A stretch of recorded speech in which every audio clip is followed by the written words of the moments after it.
I remember for a season going to every doctor's appointment with him because one of his crutches was he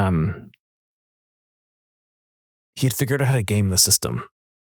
So he'd go to his kidney doctor and complain about X, and then he can go to his mental health doctor and talk about Y, and then go to his liver doctor and talk about something else. And he could get his uppers here, his downers here, and it would result in him just, kind of medicating himself and so on.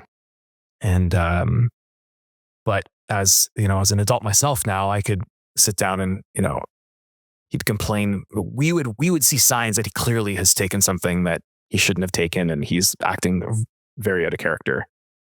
And there would be a reason for it. Oh, it's X. Oh, it's Y. And he'd have a reason. And I said, listen, why don't you prove to me that it's the reason? I'm going to go to every one of your doctor's appointments with you here on out.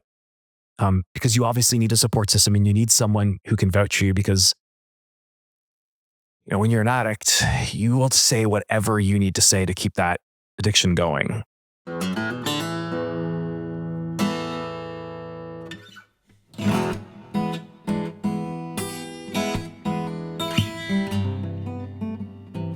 And we're live. Welcome to another episode of Being Human. I'm delighted to say I'm here with Josh Bloomfield, CEO and founder of Givecloud. And I'm sure we're going to learn more about what Givecloud is as we go along. Joining us from sunny Florida, Josh, a very warm and bright welcome to the show. Thank you for having me. Thank you. So I got attracted to your story, both in terms of what you're doing and the great work you're doing with Givecloud, but also your backstory and the fact you're prepared to be open with that and your recovery journey. So as I spoke to you before we came on the call, I'd love to get into all that. I'd love to get into your story of setting up Givecloud and your take on leadership and culture, which were two topics close to your heart as well. But let's start the start. Where are you from, and give us a sense of your early childhood. Yeah, well, I'll start kind of with some of the business pieces, and then I'll fill in some of the personal pieces. So out of high school, I had a privilege of stumbling across a really unique project. It was building a grant management software for U.S. state governments. It was actually with my bandmate and I. He was the drummer, I was the singer and the guitar player, and we stumbled across this opportunity. And on the fly, I learned how to program, how to build enterprise level applications. And so I skipped kind of the post-secondary route and dove in. Did that for about 5 years until, feeling a stirring to want to do more. And the way I would have languaged it at the time is I really want to take everything I've learned at this enterprise level and help under-resourced entrepreneurs. And there was no more under-resourced entrepreneur than my parents, my dad, and my grandfather. They were the cake bosses of our local town, Ottawa, Canada. And my grandfather started the business when he was 70. Wow. He would go on to write his first book at 90 and his second book at 98. He's if there was ever an entrepreneur, my grandfather Russell was the entrepreneur. Didn't let age stop him. And my dad took that over. Now my brother's taken that over. But back to the story, I want to help the ill-resourced, the under-resourced entrepreneur. And so I remember pitching to my parents this idea for an app. And this would have been before, Uber Eats or DoorDash. And say, wouldn't it be amazing if I could put Richard's information in, his birthday, design a cake for him in this app, and he would just get this cake on his birthday. Wouldn't that be amazing? And you could create corporate subscriptions and things of this nature. And my parents just kind of stared at me blindly and asked, what's an app? So I had to try and find entrepreneurs in my community that perhaps understood the value of tech, but didn't know how to apply it or deploy it. So I got to work on a lot of really cool projects, helping e-commerce companies go online without having to re-platform their technology or re-engineer their supply chains. I helped local grocery chain automate their supply chain. So I got to spend time in Montreal at the docks, watching all the fresh produce come in from around the world and how that makes it onto store shelves and things of that nature. Got to work on a service management business. So managing, those who would do property inspection work and so on, and kind of peppered in between all these projects. I'm deeply devoted to my faith community, and they're all nonprofit.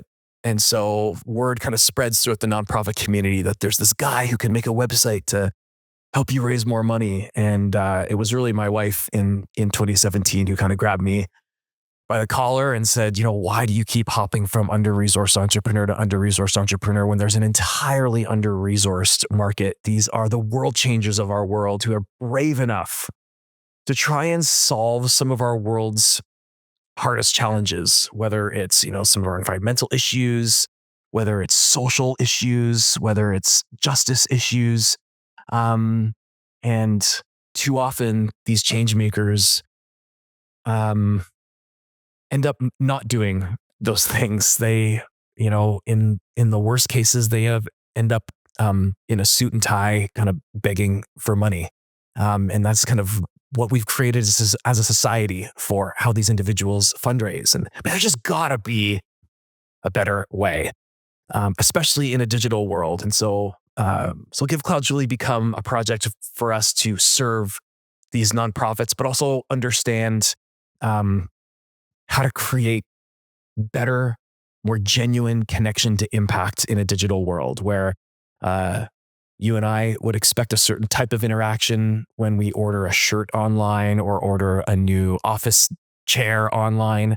And we can feel close to, the tracking and where it is in the process and so on. Why don't we feel that same level of connection to impact?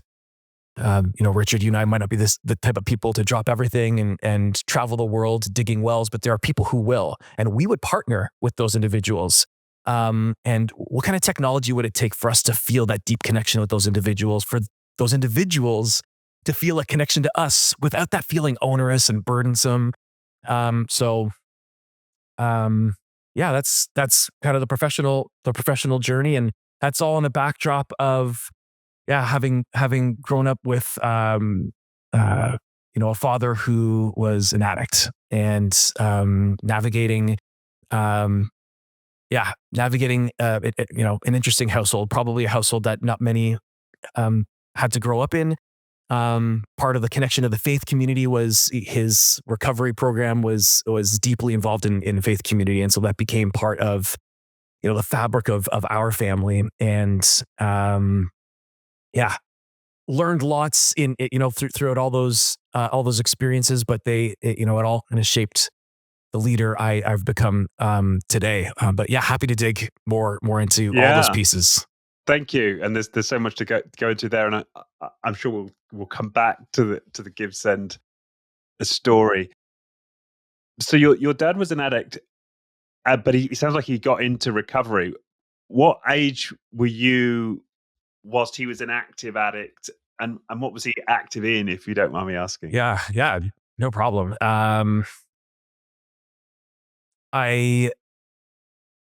So my dad's story starts when he's around, I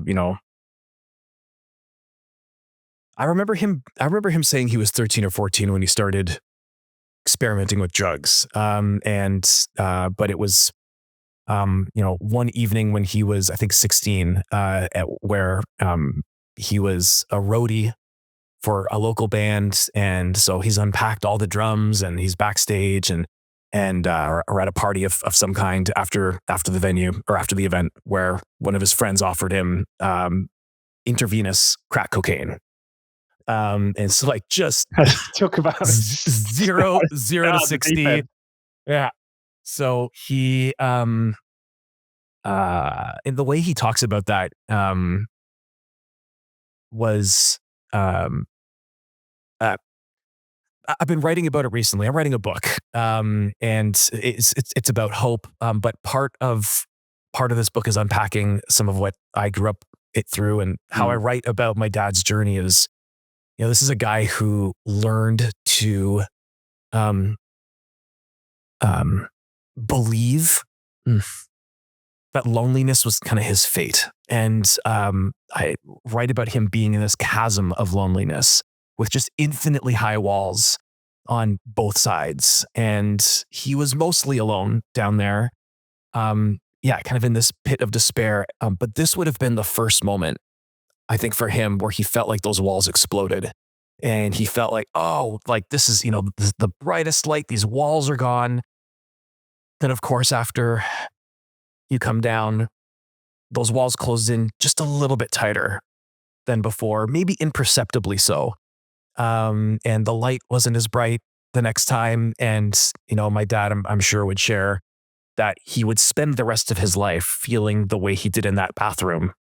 And he would never get back to that until, he kind of has a spiritual awakening in his early 20s. And this is part of his faith journey. And, for the first time feeling something comparable to what he had experienced in this bathroom when he was 16. But no drugs involved. And so it was this kind of spiritual awakening for him, which connected him to his faith community, and which is where he ends up actually meeting my mom. And so my mom was in a Christian program of some kind as well, a faith program of some kind. And so, but not an addict herself. So I grew up not knowing at all that my dad was an addict. I heard that he was an addict, but he's reformed now. He's experienced an awakening. And meanwhile, and you can only see this in hindsight, he would be he'd be walking around the house with a little bit of Dristan. Do you guys have Dristan over in the UK? So this is it's like a nasal decongestant. And he would just be going hard on this. And I just thought to myself, like, Dad, I guess, always has a cold. But what I come to learn about my dad is he never really stopped using. He found ways to continue to medicate that loneliness, even in the midst of being an entrepreneur, being a CEO, being part of a family, part of an even broader faith community. That loneliness, continued to haunt him.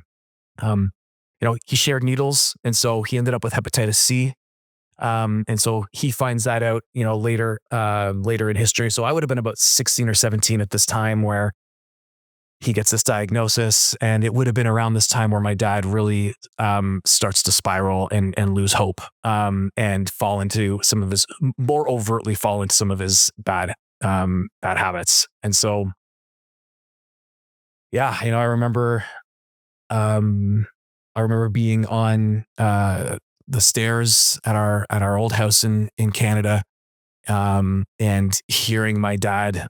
My dad had his best friend from when he used to use come over, and their support system for one another, a positive support system for one another. And I could hear them talking, and I could hear my dad saying, I just want out of this house. I just want this family to go away. And so I'm like 16 or 17 hearing this. My brother is 13 or 14, and my youngest sister is, 10, 11, 12-ish. So all very different ages. And I was at an age where I could process that. I could hear that it's not Dad. That's whatever he's struggling with. And you know what? I'm struggling with some stuff too.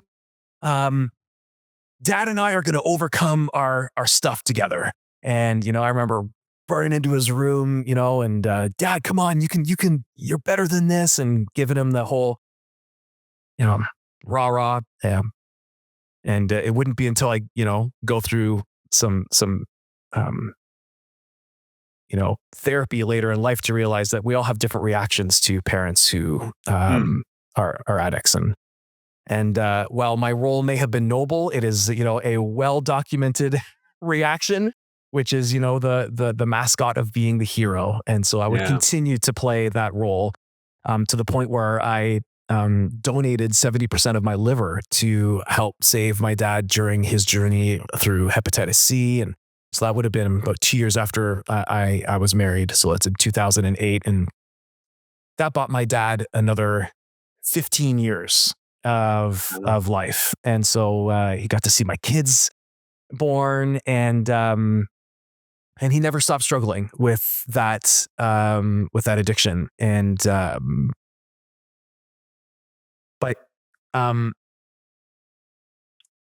yeah, so that's been, oh man, there's so much to share. I'm just trying to figure out exactly,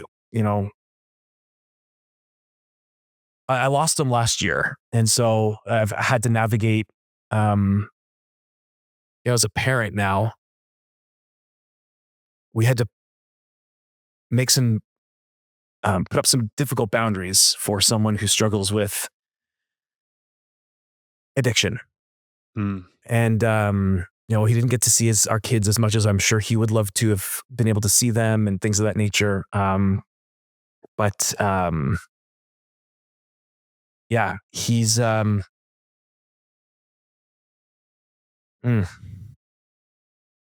don't have any regrets with the boundaries we ended up putting up, because I know that they weren't boundaries that we made out of frustration or hate or judgment. They were boundaries that we made out of love. And it took a while for us to get to that point. But, I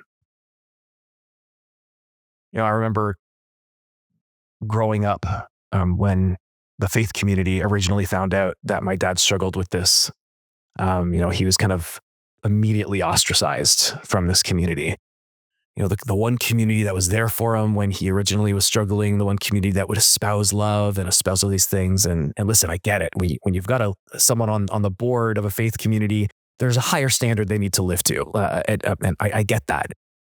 And yet my teenage brain just could not handle the fact that there was, this felt like almost like this moral high ground that everyone took, that, I'm sure they struggle with things in their own life. And yet my dad wears his on his sleeve. Right. Right. But that really came to shape how I view people, how I view leadership is, our choices have consequences, but we aren't the sum of the choices that we've made.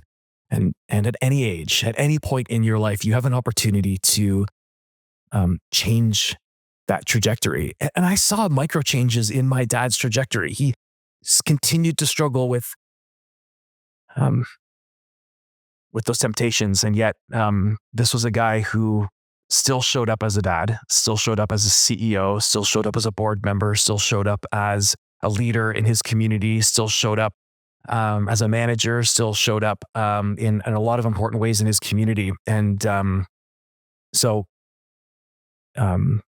we're all capable of overcoming whatever it is we struggle with. And it might not be as overt and hanging out on our shoulder as addiction. But there are some that are just as insidious, whether it's, So grace really is the I could kind of sum it all up with grace.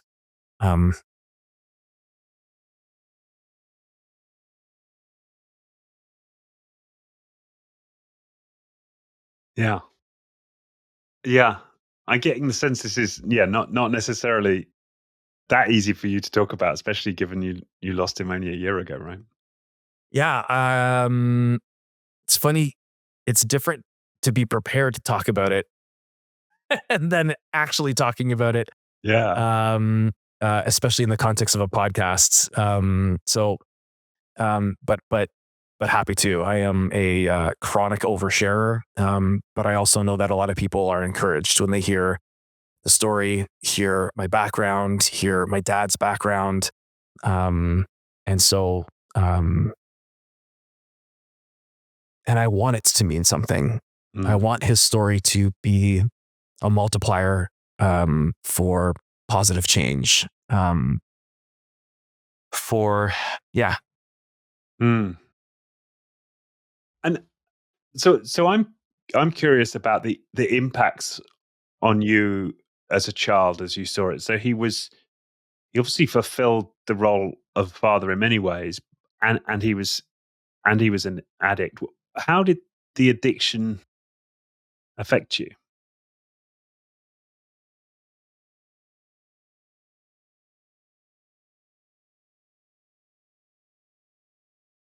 I mean, it really wouldn't be until I was a teenager that I processed that he was still an addict. It's not, was an addict. This is something that um, haunts you. That Mm, that habit, that crutch, that thing that's always there for you when no one else is, just mm, whispering to you. Um,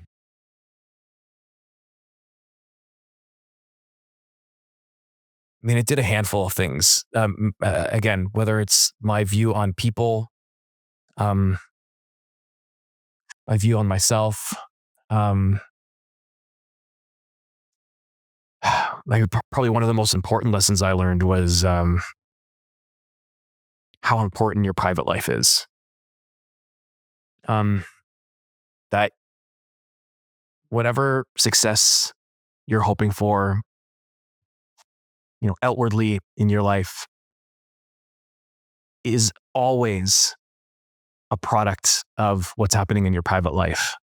You do not get to um kind of bend the rules of reality in your private life and not expect them to come kind of snapping back at you in your real life at some point. And I saw that with my dad. And those would have been the years where I would have started to double down on journaling and some of my faith habits to really shore up my private life mm. to a degree where some of these whispers, because they always start in private, um, where some of these whispers wouldn't have the kind of power that they might if I wasn't taking care of myself in private.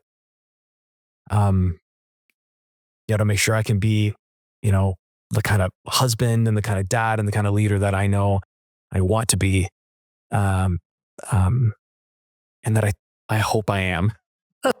Yeah, yeah. Um, did you feel connected to him? Did you feel a strong emotional connect to him? Did it have him distance himself from you, or not?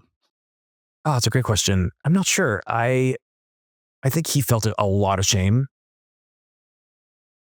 You know, I remember, in a faith community like we grew up in, there were a couple of dads who just seemed like they were superheroes, and they were the dads of some of my closest friends growing up.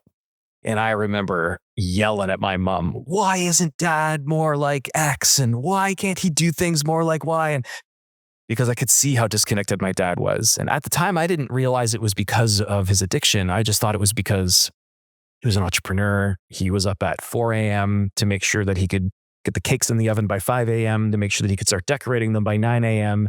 And, to work till, 6 or 7 p.m. just to come home and crash and then start the journey again. Um, but yeah, you know, it was much, much deeper than that.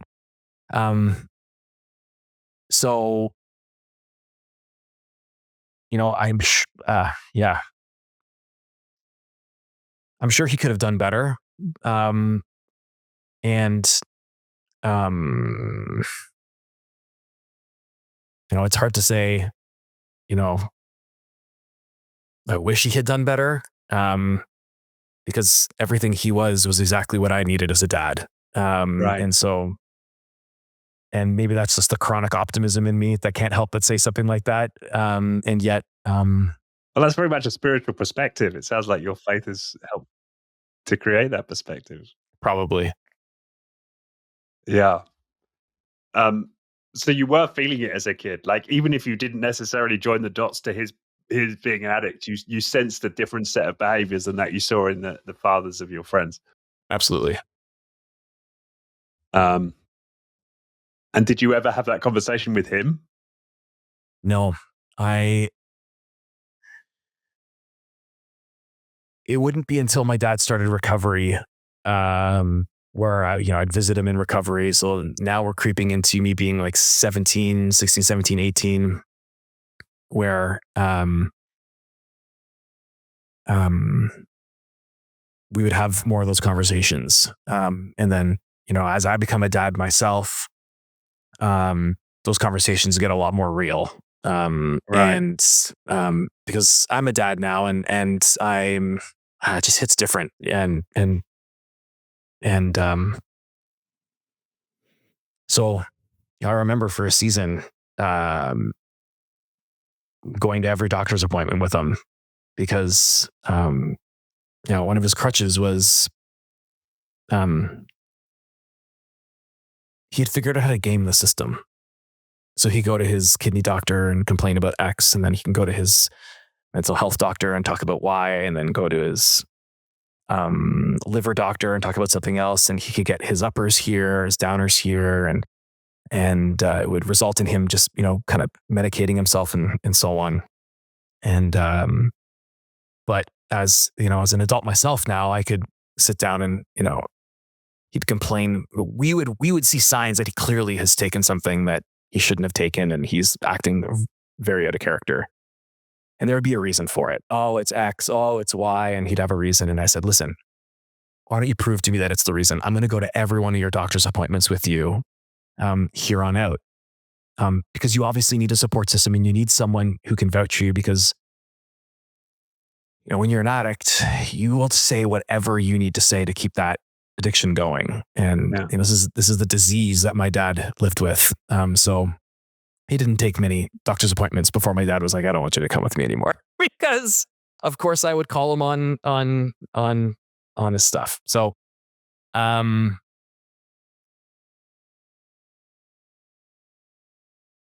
those were the most candid conversations I had with him, as kind of as an adult, and not so much as a kid. The conversations I had with him as a teenager would have been around, probably would have been more surface, just, about, I wasn't as curious. I was more, you,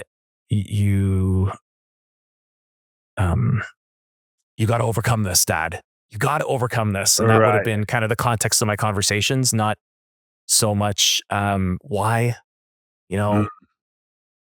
I had a really eye-opening conversation with another addict, a couple months after my dad passed, and it was one of the most healing conversations I've had. And this is an individual who's in recovery themselves, and they just said, I said, is there anything, tearfully, as I'm kind of navigating my grief, I said, Yeah. is there anything your kids could have done to get you to stop?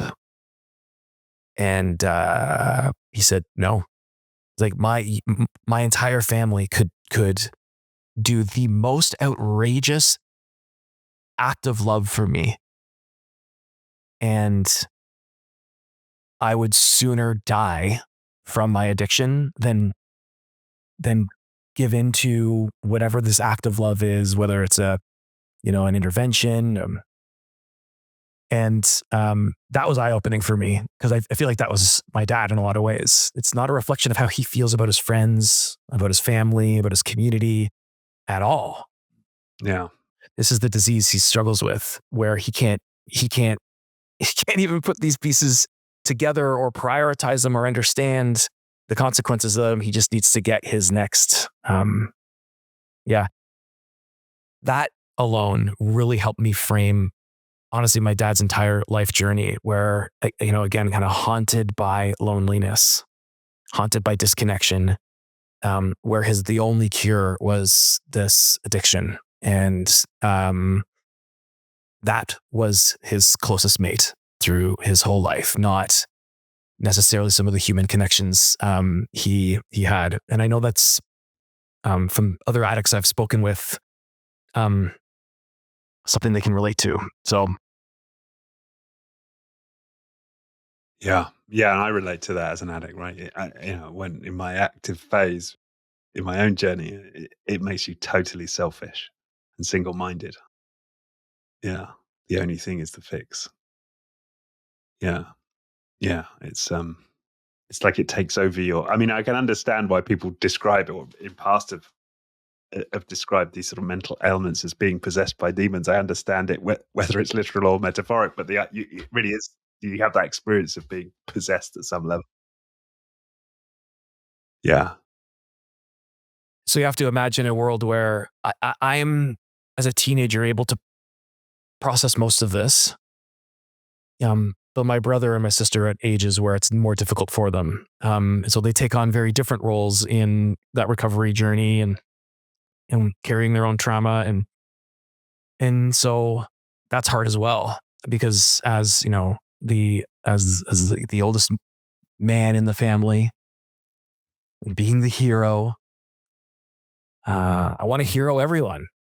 My Yeah. friends make fun of me because I'm always trying to hero them. They'll talk to me about, you know, some challenge they're having at work. And then like my reaction is like, I'm calling your manager. It's like, no, you don't need to do that. I just want you to listen to my problems.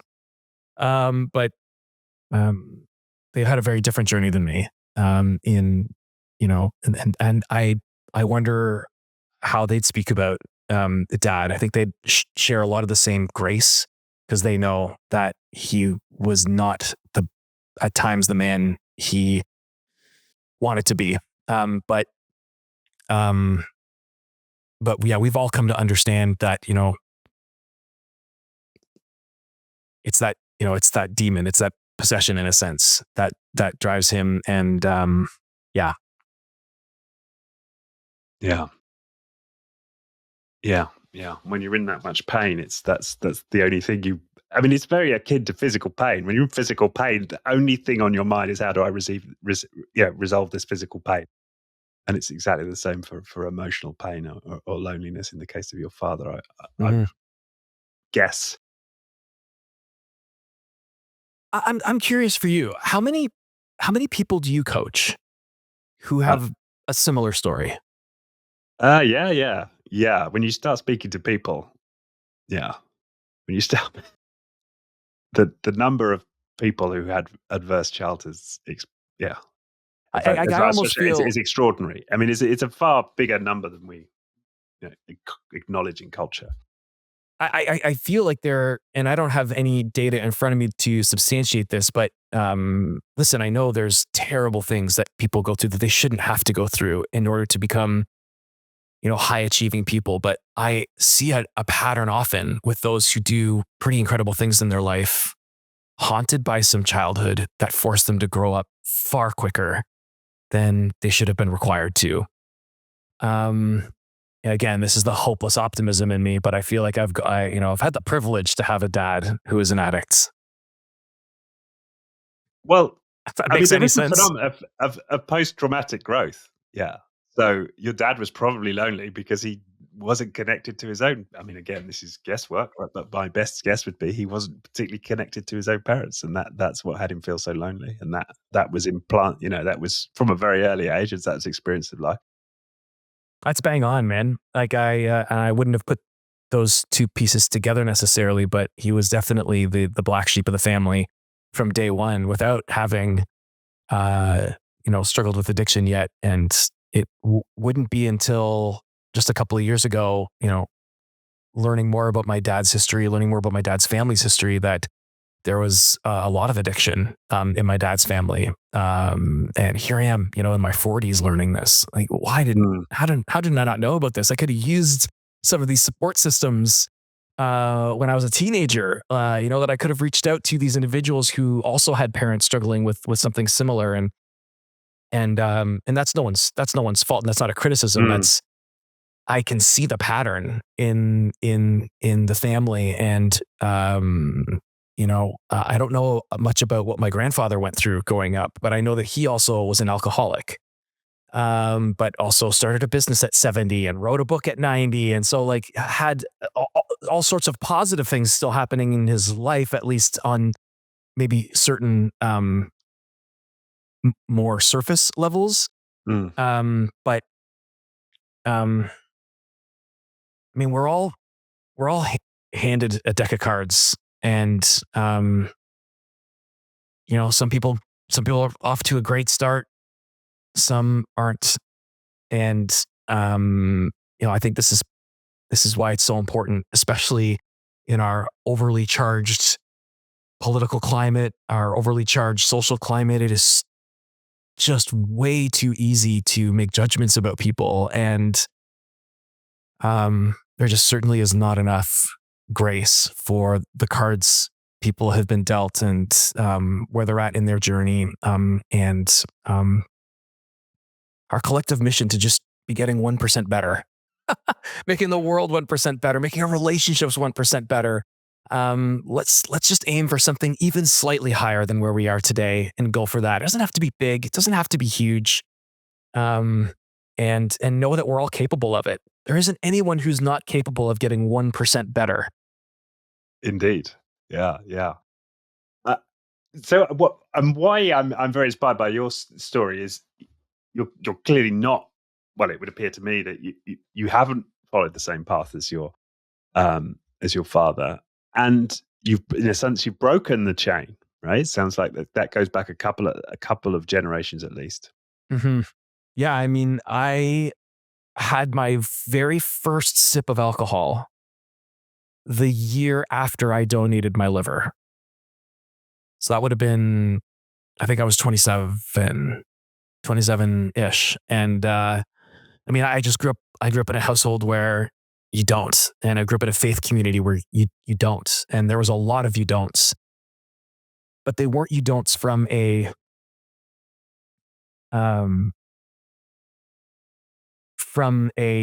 high-minded, kind of scriptural context that can be hard to relate to and understand why. I had examples in my life. I saw pictures of my dad before marriage. I heard stories of my dad before marriage. This is where these things lead.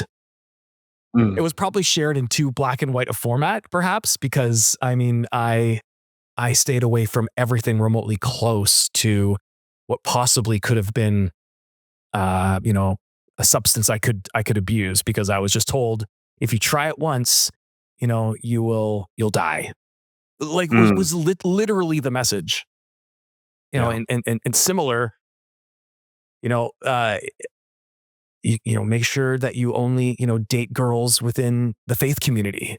You can't date a girl of the world because, you'll somehow end up pregnant, right? Like, it was just absolutely insane.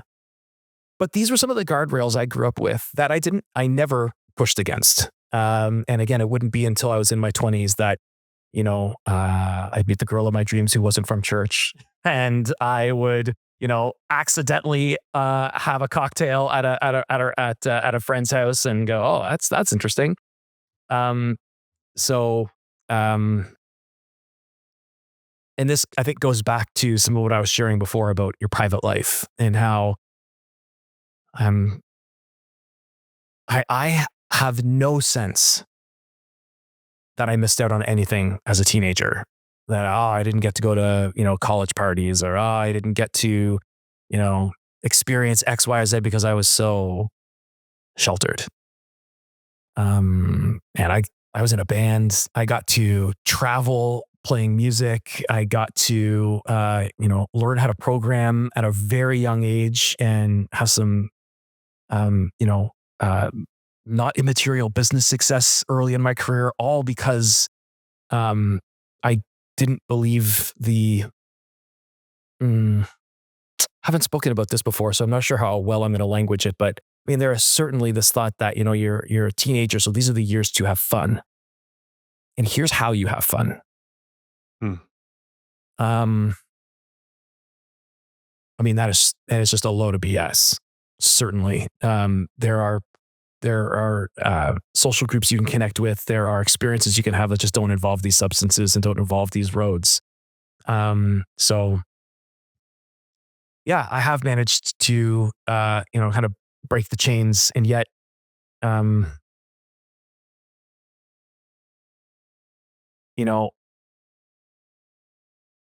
think there's a humility that comes with realizing that, to say an addict is, let's say that I'm any different than an addict. I think again, it's high-minded. There's a lot of pride and a lot of ignorance there. And I think we all are one or two decisions away in private from taking ourselves down on a journey that is very difficult to come back from. Mm. We are all just one or two decisions away in private from taking ourselves down paths that are difficult to come back from. And again, that's part of why my private life and my private routines have become so important to me. If I can't be this person in private, if this isn't who I am when no one's watching, how am I going to be this person I want to be when the pressure's on, when I'm on a podcast, when I'm sitting in front of the board, when I'm pitching, when I'm speaking to thousands of people at a conference, when, am I operating from a place of faking it, or have I been exercising every morning to be this person? And so it doesn't happen by accident. There's a lot of really well-meaning people. And I think I would say this to people who maybe haven't grown up with addiction and maybe don't even know people who struggle with addiction. It is way too easy to stigmatize it. It's way too easy to throw a label on it and, oh, not me. I would never struggle with that. Or, oh, like, obviously they've got some problems.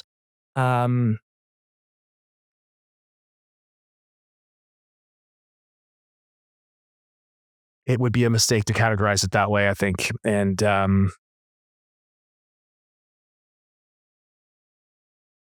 how does that hit you? Yeah, I think you're absolutely right. I think we all have this tendency to demonize others, or to find fault in others in order to not address our own issues. Right. I posted something on social media. I don't know if you've seen the this was taught to me by an ex-girlfriend. If you point one finger out there, there's four fingers pointing back at you, right? And whenever I catch myself judging somebody else, as fast as I can, it's not always instantly, but when I do catch myself and I recall it later, I'll be okay, all right, okay. What Well, how have I got that trait that I've just judged in that other person? And it's always there. You dig far enough, it's always there. We project our flaws and our insecurities onto others. It just seems to be one of the sort of inherent defense mechanisms being a human being. yeah, absolutely. I love that. Yeah. You mentioned earlier getting into therapy, so I'm interested in that. Did something trigger that? Was there a moment that had you think, okay, I need to go do some work? Yeah. I mean, um, listen, I've got a great marriage. I love my wife and my kids, and uh, she's my best friend, and we started as best friends. And so there's a special kind, and for anyone out there who's married to who was first their best friend, that there's this kind of foundation to your relationship that just hits different than starting out romantically first. And not that there's one that's better than the other, but it's just so. But when you're thrown into a relationship like that, where you have to bear it all in front of another human, raising kids, the demons you didn't know kind of snuck their way in. Demons, the trauma that you didn't know snuck its way in as a teenager, as a kid, starts to come out. And I don't understand why I'm behaving that way or acting that way, or why I might shut down in certain situations, or why I have a really hard time communicating under pressure, or why I feel this need to always solve a problem instead of just listen. And so really it was just more out of, I need to be a better husband. That one of the first questions is, tell me about your childhood. You get 2 minutes into that story and they're like, okay, we're going to be doing lots of this work right here. And then unfolding, a lot of the textbook stuff around being the child of an addict. And, if you're listening to this podcast and you are the child of addiction, I encourage you to look up some of these resources. It will melt your brain how well documented your journey is. Everyone's got a bit of a nuanced journey, but there's just some key roles and these key events that happen and responses that most people have that would encourage you to know, wow, I am not alone. And here are some tools I can use to understand and work through why I do this because of that happening back there and now my view of the world. And so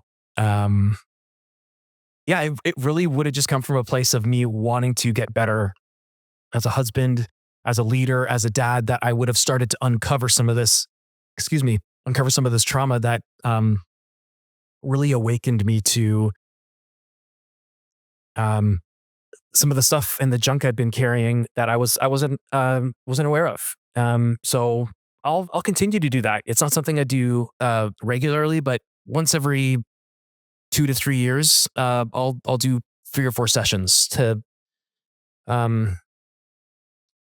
just refresh the tank, make sure I'm not falling back into any of my old habits, and continue to grow, and use some of what I grew up with and grew up through as a force of good in my life.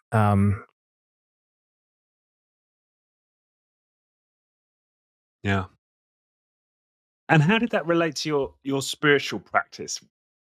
Was there resistance from people in your faith community? What are you doing? Going to see a therapist? Was Yeah, that ever a thing? yeah, oh yeah. There's mm, one of the things I'm writing about in my book is the idea that um, there's a business phrase, hope is not a strategy. I don't know if you've heard that before, but I've Right. had Yeah. It seems familiar. Yeah. Yeah. yeah, I've had some of my closest mentors, when we're really trying to wrestle a business problem, what's your go-to-market plan? What's your sales motion going to look like? X, Y, and Z. And hope is not a strategy, Josh. You gotta, and I think inappropriately, hope is thrown under the bus.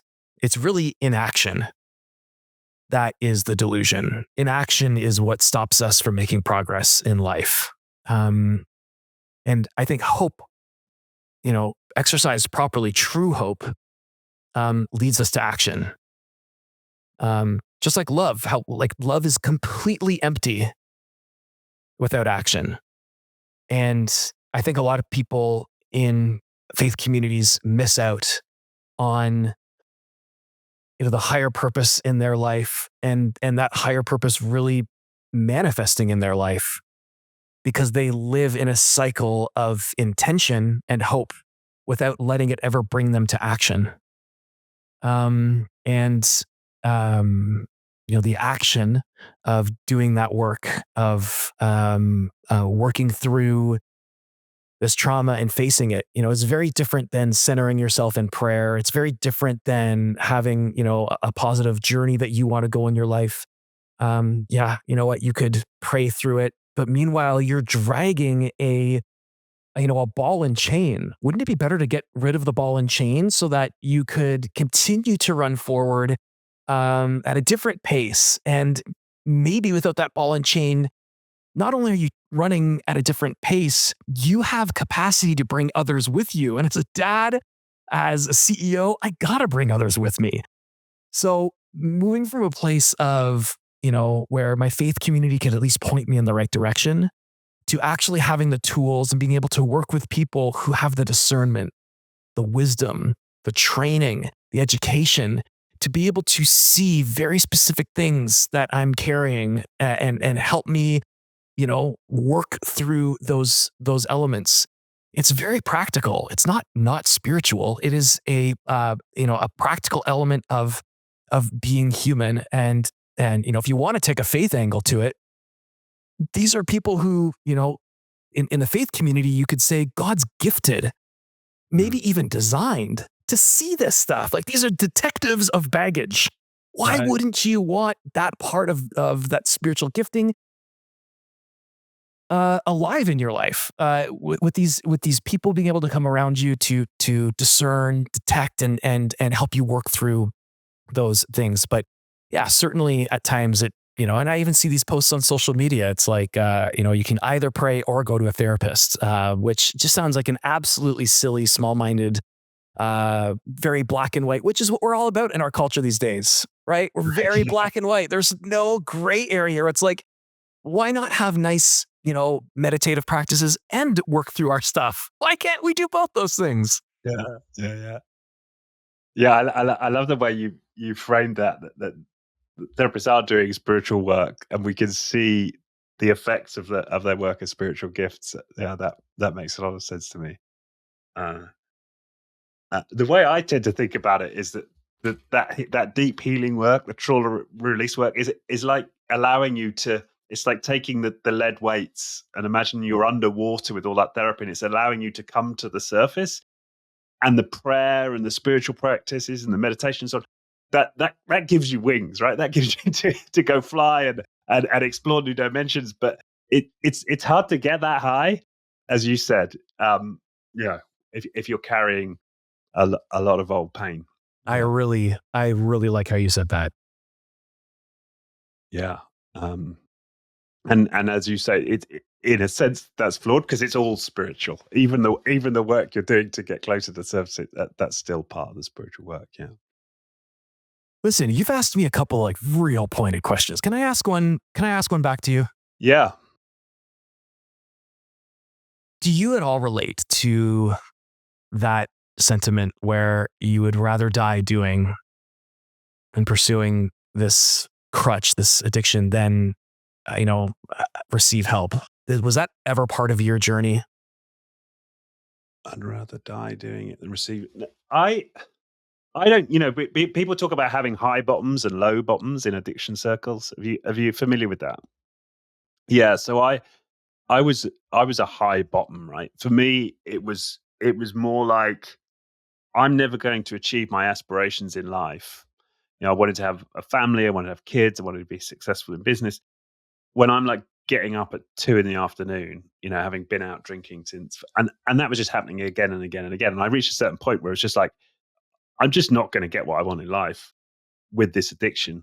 So it was never quite the same context of others who you might call low bottom drunks or low bottom addicts who are like, I can't live without this, right? Right. Uh, I could live. I would probably almost certainly still be alive today if I'd have carried on. I just I'd just have a really shitty life. Yeah.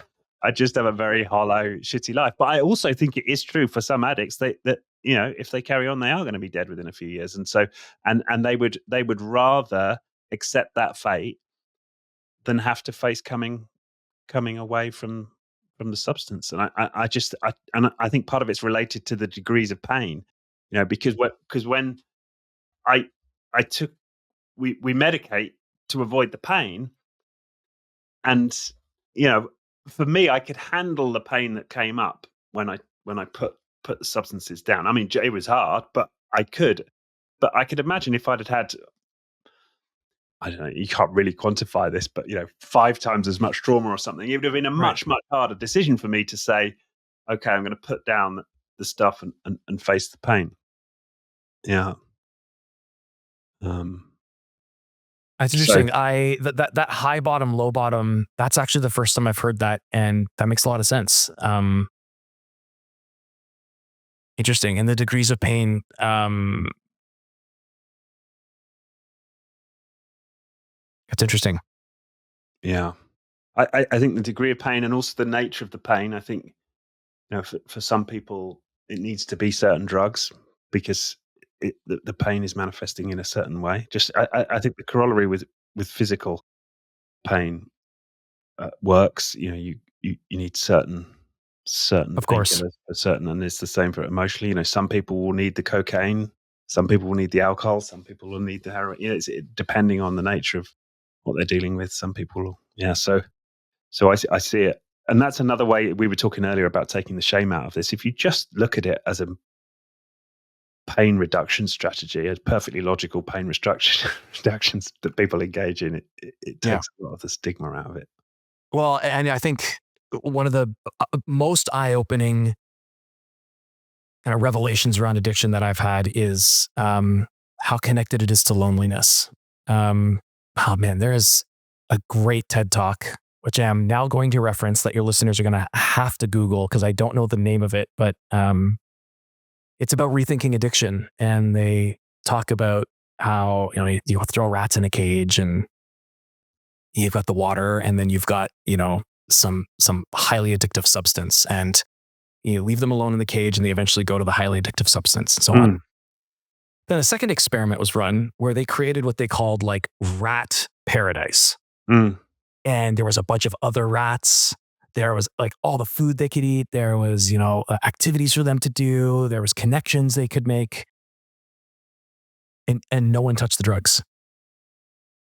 And, so the takeaway from the research was that, it's a lack of connection that drives us to some of these things at the core. So like that core trauma work is loneliness. And, whether that's exactly true or not, I think it's a fundamental shift in our understanding of what drives people to make, less than ideal decisions in their life. Another quote I heard recently that's really moved me is, "It is remarkable how little encouragement most people need to keep going and how they'll never get it."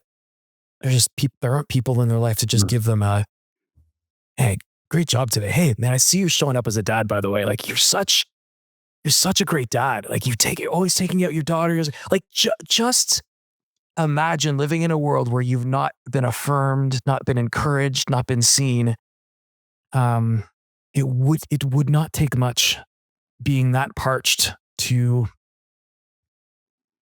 feel, satisfied. And again, something that I feel like has really impacted my leadership is being able to see people through that lens. These are not my employees who are coming from a paycheck. These are humans who have to work.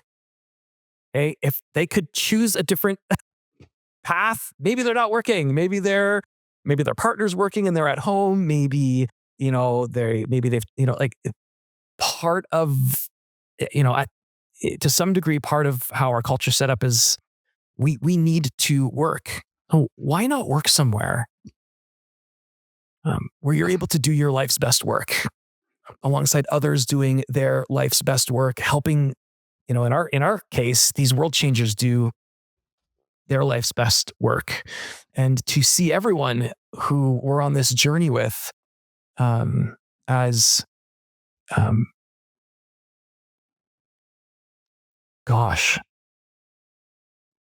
I'm going to say this, and I'm not sure how it's going to sound, but almost see everyone as a decision away from being an addict. And what I mean by that is a decision away from being so lonely and so discouraged that they would medicate with anything, right? And there's people who scroll on their phones for hours a day. Don't tell me that's not a very similar addiction to drugs. Exactly. The dopamine hit, and like you're rotting your brain. Seeing people through that lens, it is my job at Givecloud to make sure that people feel encouraged, that people feel unlocked. And I want people to feel unlocked in what they're doing in life. What are you here to do? Are you here to, support our nonprofits? Are you here to program? Are you here to run finance? Like, how can I create a space where you could tell your grandkids what you did here? I want you to feel that right degree of challenged and together, not alone. I want you to feel seen. There's a moment at the end of the most recent Avatar movie where, father looks at the son and he says, I see you. And it's like a part of their culture is to say, like, it's like one of the most affectionate things you can say is I see you. And I don't know if I got it from Avatar or not, but I use it often. And it was a friend of mine who's like, what are you doing quoting Avatar to your kids? You can't do that. And I'm like, no, man. Imagine I see you. I see what you just did. I see you for who you are. I see you for the effort you just put in. I see what you don't think anyone saw. I see you. Yeah. Yeah, that's beautiful. Yeah, I can imagine the impact that has on the culture of your business when that's your orientation. Yeah, Well, have people be seen. Yeah, it's like often when I'm on podcasts, the conversation of leadership comes up, and people will ask, how do you navigate leadership, and what's your leadership style? And I actually struggle to language some of this stuff because, we just had an hour-long conversation about addiction and working our way through to people struggle with loneliness. And, regardless of what substance they're using, people are usually medicating to some degree or not living to their highest potential like they know they could. And they just need that bit of encouragement. I don't know how to language that. I don't know what framework of leadership that is to just believe in people. Just believe that they aren't here to be used. Um, you know, oh man.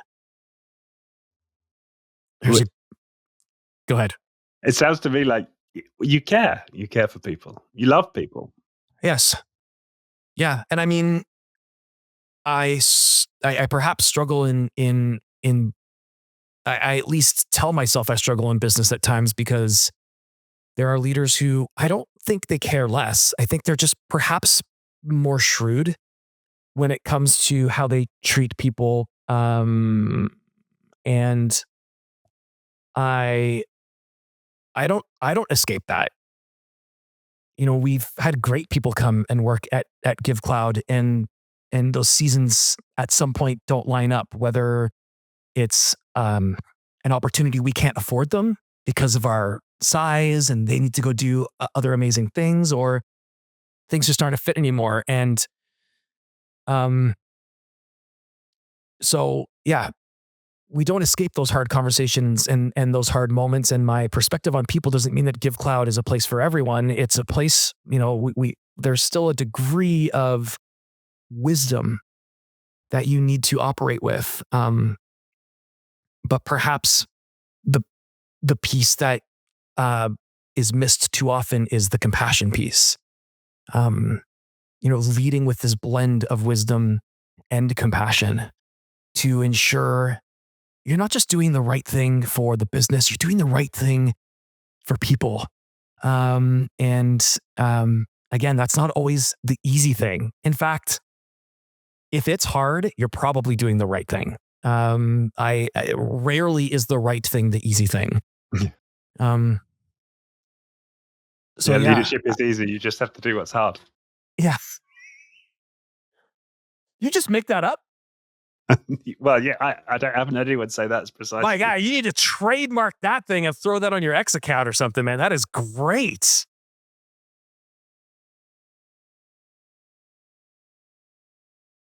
So it's good to hear your perspective on it. How do you operate within Givecloud such that you're encouraging that kind of leadership behavior across the business?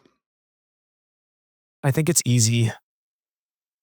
Listen, I am not good at self-promotion, but I'm gonna set that aside for a minute and just try and speak in the facts that I believe are true. I think when you have a leader who cares as much as I do, who changes your perspective on what leadership in business looks like, that caring for the person as much as caring for the business is actually the most right thing you can do in business. Like you can't just care about one of them. You have to care deeply, like scale of 1 to 10. You have to care deeply about the person, 10, and deeply about the business, 10. I think when you're in that environment and you have a leader who doesn't just talk that way, but who treats you that way on leadership calls, who treats the board that way in board meetings, who treats the shareholders that way in shareholder updates, who I think it's easy to see that it is genuine, that it is something that you it just becomes an organic part of our culture, and it almost at times, man, feels like people try to outdo each other Oh, in wow. how they care for each other and the degree of grace they show one another. Um, and the grace they give our customers. You got a cranky customer on the line. You have no idea what that customer's been through, whether it's you know not being trained well, and now they've been spinning on a problem for 3 days, and now they're 3 days behind schedule on something, and they just want to be feeding kids. They just Mm. want to be solving a bigger problem, and they're stuck using software, or maybe they lost someone in their life, or maybe things aren't great at home. And you will be, you could be the only conversation today where someone says something to them like, "Oh, man, I hope you have a great day." Right? Just double down on that as a team. That's like honestly one of the first things we train our customer support team on is, we are beacons of love. And I don't want that to sound too sappy in business, but like it just is good business to see humans for who they are and to treat them with humanity and with grace and with love, especially if it's coming from a genuine place. So I think it becomes a bit viral. Now, this doesn't mean that it's automatic. Um, there are people who aren't the best fit in a culture like this. There's people who will take advantage of that culture, who will leech off that culture, who will misinterpret that culture as a culture of not doing our best work, and you know, creating a work-life balance that looks a lot more life than work. Uh, um, and those just aren't fits in our culture.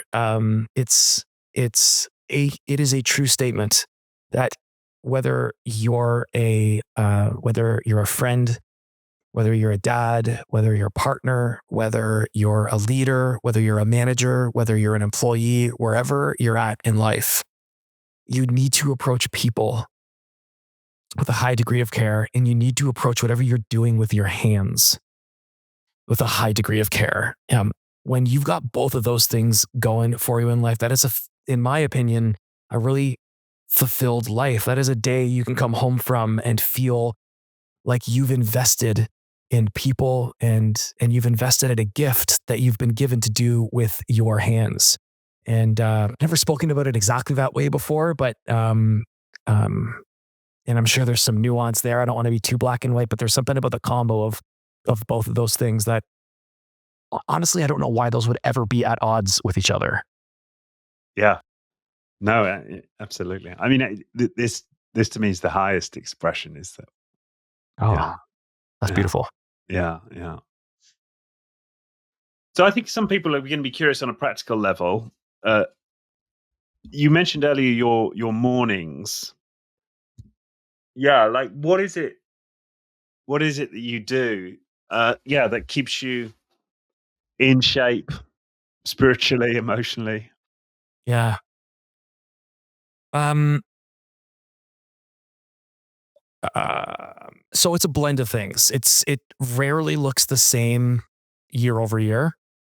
I think one of the things I've learned about my morning routine is that it's the consistent intent and care. It's the consistency of care for yourself that's more important than the consistency of the action you take. So, being a programmer, being someone who's very oriented around like practical outcomes and action, That's just my default mode. My default mode is to do. I'm the kind of personality type, and I'm sure some of your listeners can relate to this. I'm the kind of dude who cannot kick up his feet. I can't go to the beach. I can't do any of those things unless I feel like I've earned it. Okay. And even on a weekend when I've got nothing to do, I relax by puttering around and being active and doing. So it's easy for me to say, oh, I'm going to get into this morning routine. I'm going to write every morning. I'm not going to miss a morning. And you instantly set a bar that's completely impractical. What if you've got an early morning meeting? What if one of your kids are sick?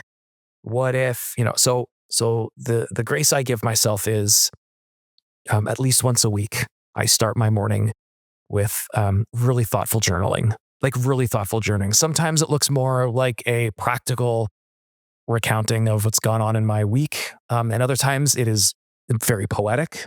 Other times it's a little more abstract, and I'm talking about, thinking through, kind of a strange idea or a strange connection between things. But creating a space every morning where whether it's through writing, whether it's through meditation, whether it's, it's typically one of those two things, to reflect. For those of you who don't have a routine like this, you would be shocked at how effective talking to yourself is. Oh, It sounds a little crazy. Yeah.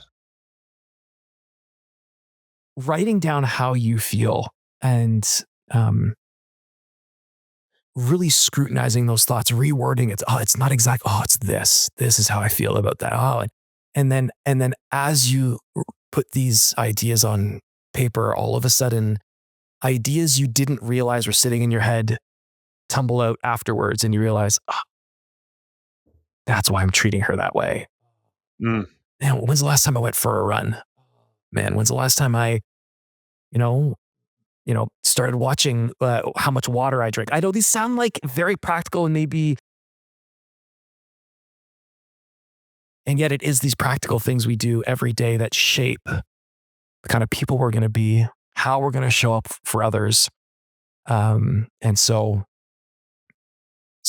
regardless of the actual kind of practical thing I do every morning, I have set aside time every morning, and then my rule is at least once a week I write, but typically that looks more like 3 to 5 times a week. I'm pretty consistent with that, because it's become now something that just so clears my mind that if I don't, I feel like I come into meetings a little chaotic. I feel like I can come into life a little chaotic. You start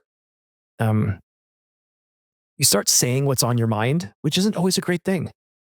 You shouldn't just say what's on your mind. You shouldn't just say what you're thinking in a moment, which was impacted by how much oatmeal you did or did not have that morning. Like, take a minute and just write some of what's frustrating you, and or what you're feeling great about, or whatever that looks like. And I feel a lot more centered when I do that. And again, as someone who can be very charismatic and can get very excitable, if I don't do that, I can be unhinged is a big word, but I'm sure to some people around me it can feel unhinged. Somewhere between hinged and unhinged. Yes, somewhere between door being on hinges and door being not on hinges. Yeah. So that's a bit of what my morning routine looks like. Great. And prayer? Yeah, that's changed for me over the years. I've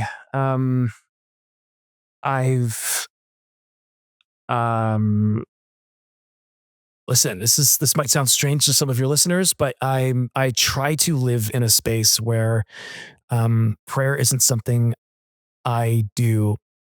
Prayer is something I exist in.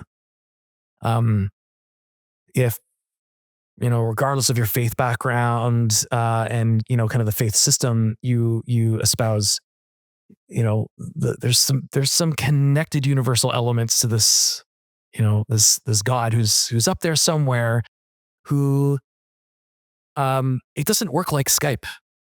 You don't like hang up a Skype call with God and then he's suddenly not watching you or listening to you or not wanting to talk to you.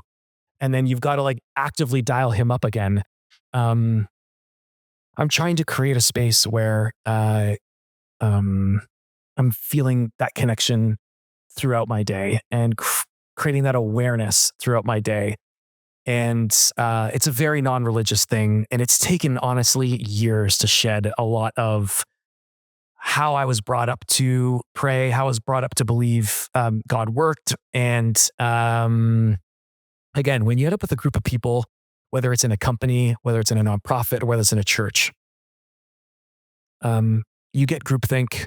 The gray areas are harder to see. People gravitate towards one side or the other. And so you lose that nuance. And I'm trying to live in that nuance where it's not about not praying and it's not about necessarily like always being in the state of like higher than thou prayer. There's a space in the middle where it's just practical awareness that there's something more. And is there something more to this moment? Is there something I can add in this moment that could come from a higher place that would really enrich this conversation? And it's just that active awareness that helps me feel day in and day out a deeper connection to my purpose and to how to make the most of every moment, how to care about people to the same degree I care about work, comes from that space of trying to be as aware as I can of those elements in my life. So that's yeah, as candid as I could put it, kind of how I view prayer. Yeah, no, I like that. I love that. That's a great thing. That's something I aspire to. Is that moment to moment to moment connection. I get it when I meditate. I get it certain moments, but yeah, that's where I'm at aspirationally in terms of my spiritual growth. Is can I like hold on to that thread for most and ideally the whole day, right? That's where I'd love to get to because yeah, there's I nothing think, better than that feeling of being connected to the big man, right? yeah. I think one of the breakthroughs for me in you know living in that awareness, and not 100% there, is that this idea that the big dude is not at all turned off by the 10 different terrible decisions I'll make in my day that would make my conscious mind jump to a conclusion like, oh well, hey, he doesn't possibly want to hang out with me after I just did that. Or he doesn't possibly, want to connect with me after I just thought that. Or and having this realization that in my belief system that there's this dude that's or this being that loves me for all that I am, Mm, and loved my dad for all he was, even in the midst of every terrible decision he made again and again and again and again. That he doesn't love me even any more or less than he loved my dad. mm, But it's hard for us. It's hard for me to really internalize that because we've grown up in a world where you do something bad, you are disciplined. You do something bad, it creates distance between you and your kids, or you and your spouse, or you and your coworkers. But that's not how it works with the big man in my belief system. And so that's inviting him into those moments, inviting him into how into some of the terrible things that might go through my mind, or terrible in the sense that just it's not the highest aim. And these are all the slippery slopes that we go down to tell us, oh, we're not worthy, we're not worthy of connection, we're not worthy of relationship, and then you slowly spiral into that same chasm my dad lived in. It's a similar message I share at work. Like when you begin to compartmentalize, things become difficult to sustain. I understand that there's some degree of compartmentalization that needs to happen at work to some degree. And yet I'm hoping that what you do at work makes you a better partner. I'm hoping what you do at work is some reflection of what you're great at in your personal life. Like I want that to be a reciprocal thing. I want to break down those walls. Working from home, I don't have a choice but to blend my worlds. It's really difficult to compartmentalize. And how can I show up as a very present CEO and as an equally present dad? And it's difficult, but the less you try and compartmentalize, and the more you try and unify these worlds. And so for me, it's spirituality and my everyday life. Yeah. And no matter how that looks, no matter how unspiritual it looks, no matter how indignant it might seem at times, Got it. Yeah. I love it.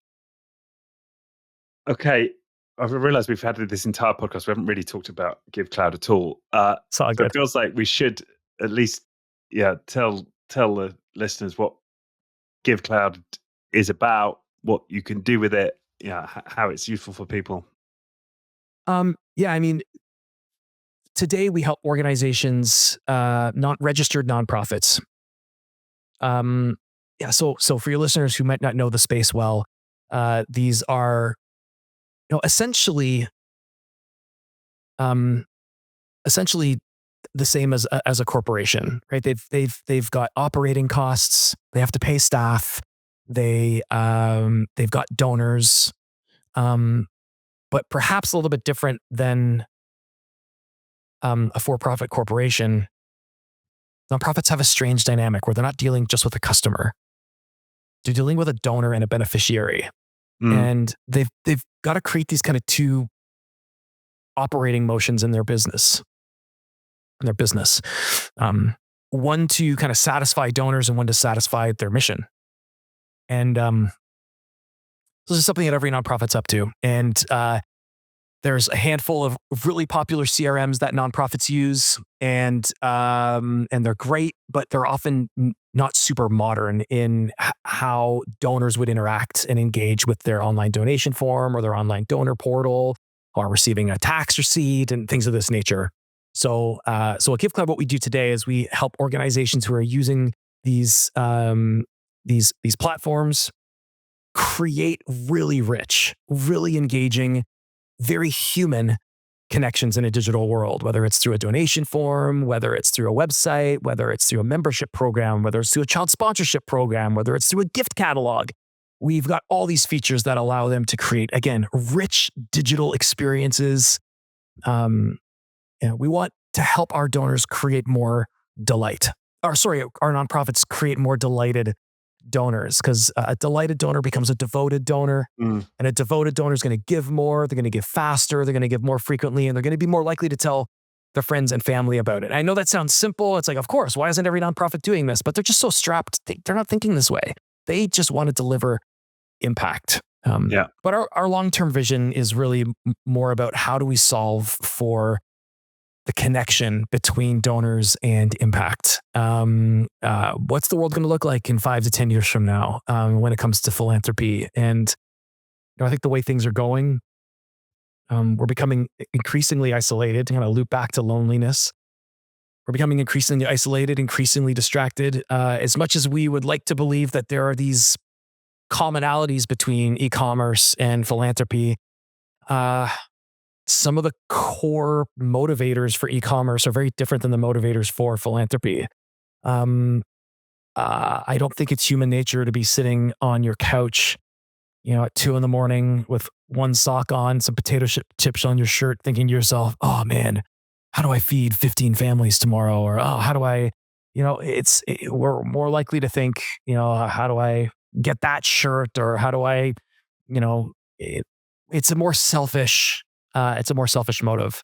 So how do we create a world where we are more concerned about the impact we're having, about the trees being planted, about the kids being educated, about the families being housed, about about the addicts in recovery, about these connections that we can create, the impact that we can have. Where again, as people who work jobs and kind of are obligated to focus our life's energy in certain areas, could a technology platform exist that gives us a more direct connection to that impact? And so we've developed some patents around this to allow organizations to um, uh, basically fulfill impact the same way that they would fulfill an e-commerce order. So you would say, hey, I'm in for 50 meals. And so your donation form, we actually start with how many meals you want to provide, not with how much money, how many meals. It was starting there with the amount of impact,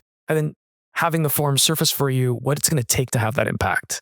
It's going to be $300 today, or it's going to be, 20 pounds a month, or it's going to be, and then being able to choose how to finance that impact, similar to how you might finance a new TV or something of that nature. And then having that impact request, in a sense, or that commitment to impact, going to a first in, first out queue that allows the nonprofit to then fulfill impact. And how do they fulfill impact? How do you fulfill that? So, and how do you do that in a way that's not onerous? And so part of our patent involves using what we call social fidelity to deliver impact. I could pull out my phone here and take a selfie of you and I, like, hey, I was on a podcast with Richard. And that would be enough. Like, no one would doubt that. I mean, in a world of AI, I suppose things are starting to get a little sketchy when it comes to image production and what you can believe. And yet it's a social fidelity we're used to. We wouldn't think it's unprofessional. We wouldn't believe it's not true. Why couldn't there be a similar way of validating impact, and then maybe even adding a social element to it where people could validate the posts? Yeah, I was there. Yes, I was part of this, and so on. So now these impact posts actually have some level of authority to them. But delivering technology like this to a market that is just trying to keep their head above water is difficult. And it's not really solving their problem. Their problem is going and creating impact. And if there were sustainable ways to drive funding to do that didn't involve having to connect with so many donors, nonprofits would probably prefer those avenues of funding, because it just means less operational costs and less. Yeah. So really the problem we're solving is for you and I.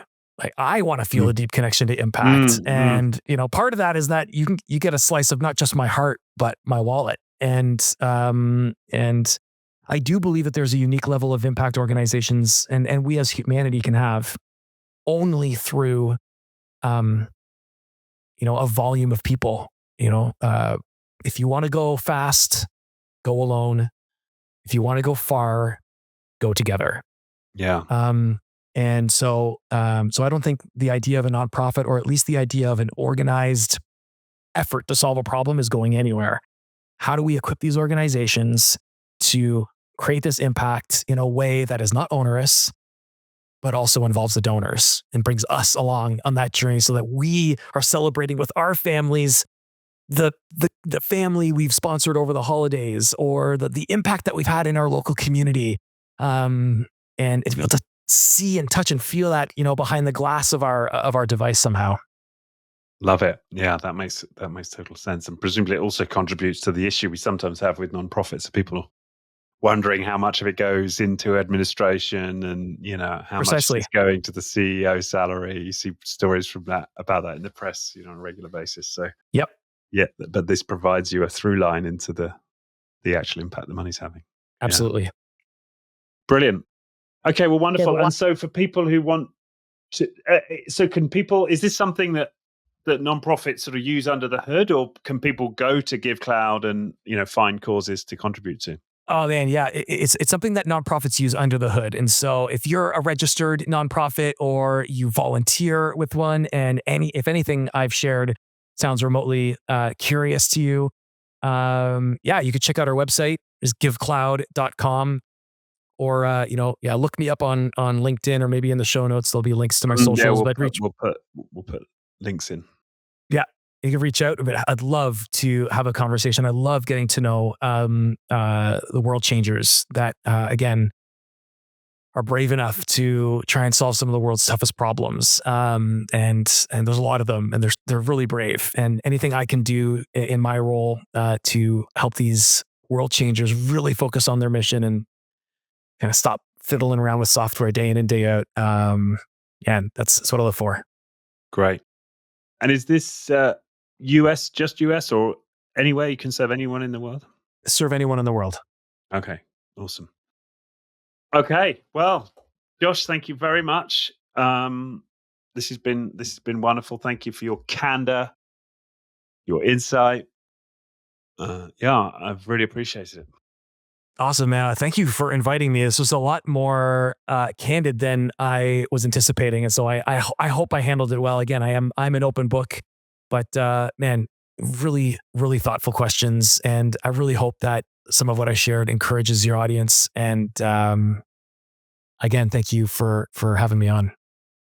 Yeah, and thank you. And that's a really good point. Actually, is that so there is just this just there's so much help out there for people who, as you uh, alluded to earlier, if you're dealing with the effects of having been parented by an addict, um, yeah, there's just so much out there, There and it's is. just if you take that first step, whether it's order a book, go to a meeting, but yeah, go speak to Josh, right? Like, anything, the world opens up, right, in terms of all of the resources and help that's available. So yeah, that's a fantastic point. Great. Okay. Thank you once again. This has been awesome. Thanks, Josh.